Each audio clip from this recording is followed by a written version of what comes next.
હા, આવી જાઓ. બરાબર સાંભળ્યું. આ કોઈ એવી તેવી દુકાન નથી. અહીંયા વેપાર રાત્રે થાય છે અને વેચાય છે ડર.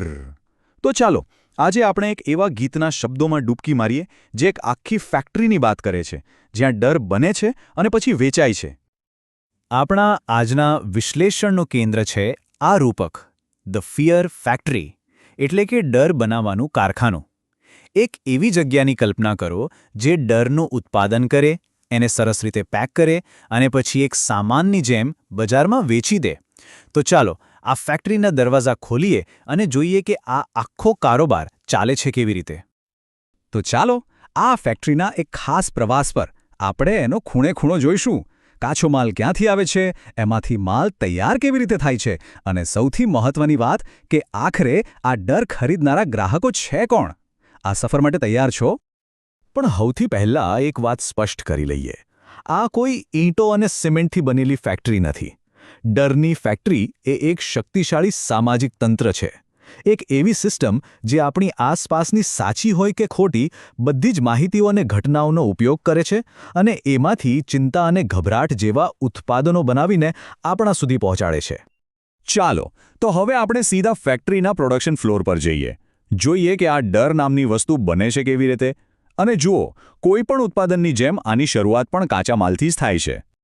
અને આ ફેક્ટરીની સૌથી ચોંકાવનારી વાત કદાચ આ જ છે. એ શૂન્યમાંથી ડર નથી બનાવતી. એનો કાચો માલ છે સત્ય. જી હા, એની શરૂઆત વાસ્તવિકતાથી થાય છે.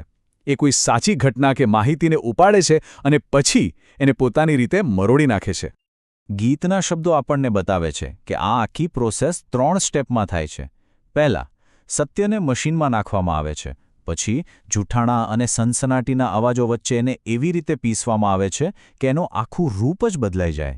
અને અંતે જે તૈયાર માલ બહાર આવે છે એ સત્ય નથી હોતું. એ તો સત્યની એક ભયંકર નકલ હોય છે, એક વિડંબના. અને આ એક લાઇન છે ને, એ આ ફેક્ટરીની આખી માર્કેટિંગ સ્ટ્રેટેજી ખોલી નાખે છે. એ આપણા જ ડર અને ચિંતાઓને એક નવા ચમકદાર પેકેજમાં, એક નવા નામે આપણને જ પાછા વેચી દે છે. જાણે કોઈ આપણા જ ખરાબ સપનાને એક સારા સપના તરીકે વેચી રહ્યું હોય. પણ હવે ખરો સવાલ આવે છે. કોઈ પણ ફેક્ટરી નફા માટે કામ કરે છે, બરાબર ને? તો પછી આ ડરની ફેક્ટરી નફો કેવી રીતે કમાય છે? આ ચિંતાનો આટલો મોટો વ્યવસાય ચાલે છે કેવી રીતે? તો જુઓ, આ ફેક્ટરીનું એન્જિન એ તો ગભરાટથી ચાલે છે. અને એને ચાલુ રાખવા માટે તેલ પૂરવામાં આવે છે મીડિયાના ભાવનાત્મક કવરેજનું. અહીંયા સત્ય શું છે એ મહત્વનું નથી. બજારમાં લોકોનો વિશ્વાસ ટકી રહે એ વધારે જરૂરી છે. અને અંતે ચિંતાને એક તૈયાર ઉત્પાદન તરીકે ડબ્બામાં પેક કરીને વેચવામાં આવે છે. અને આ છે એમનો સોદો. જાહેરાત કરવામાં આવે છે મનની શાંતિની અને સુરક્ષાની. પણ વાસ્તવમાં મળે છે શું? એક યુદ્ધ ખરીદો તો બીજું મફત મેળવો. શાંતિના બદલામાં મળે છે વધુ સંઘર્ષ, વધુ અશાંતિ. કેટલો વ્યંગાત્મક સોદો છે નહીં?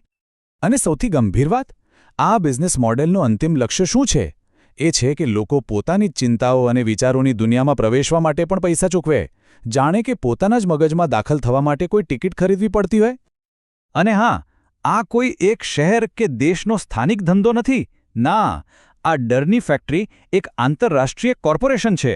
એની ફ્રેન્ચાઇઝી આખી દુનિયામાં ફેલાયેલી છે. આ ગીતના જે અલગ અલગ ભાષાઓમાં સંસ્કરણો છે એ જ સાબિત કરે છે કે આ ફેક્ટરી કેટલી સ્માર્ટ છે.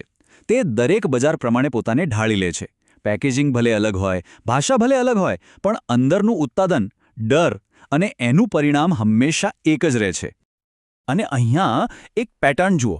દરેક દેશમાં, દરેક ભાષામાં ફેક્ટરીનો બોસ એક જ સંદેશ આપે છે, એ પણ એક વ્યંગાત્મક સ્મિત સાથે, કે ડરતા રહો, કારણ કે ડરવામાં જ તમારી સુરક્ષા છે. બસ આ એક જ તર્કનો ઉપયોગ કરીને આ ફેક્ટરી આખી દુનિયામાં પોતાનો માલ વેચી રહી છે. ચાલો, હવે આપણે આ પ્રવાસના અંતિમ અને કદાચ સૌથી મહત્વપૂર્ણ પડાવ પર પહોંચી ગયા છે, જ્યાં આપણે આ ફેક્ટરીનું સૌથી મોટું રહસ્ય ખોલવા જઈ રહ્યા છે. આપણે ઉત્પાદન જોયું, બિઝનેસ મોડેલ પણ સમજ્યું, પણ સવાલ એ છે કે આટલો બધો ડર, આટલી બધી ચિંતા આખરે ખરીદે છે કોણ? કોણ છે આ ફેક્ટરીના ગ્રાહકો? અને અહીં ગીતનો અંતિમ અને સૌથી શક્તિશાળી જવાબ આવે છે. ગ્રાહકો કોઈ બીજા નથી, પણ આપણે પોતે જ છીએ. આ ફેક્ટરીના શેરહોલ્ડરો આપણે જ છીએ. આ ગીત સ્પષ્ટ કરે છે કે આ સિસ્ટમમાં આપણે માત્ર પીડિત નથી, પણ ક્યાંક ને ક્યાંક એના ભાગીદાર પણ છીએ. અને અંતે એક સવાલ અહીંયા મૂકીને જઈએ. જો આપણે સૌ આ ફેક્ટરીના ગ્રાહક અને ભાગીદાર છીએ તો આપણે જે ટિકિટ ખરીદીએ છીએ એનાથી આપણને ખરેખર મળે છે શું? આપણે જે ડર અને ચિંતાનો વપરાશ કરીએ છીએ તે આપણને શું આપે છે અને આપણી પાસેથી શું છીનવી લે છે?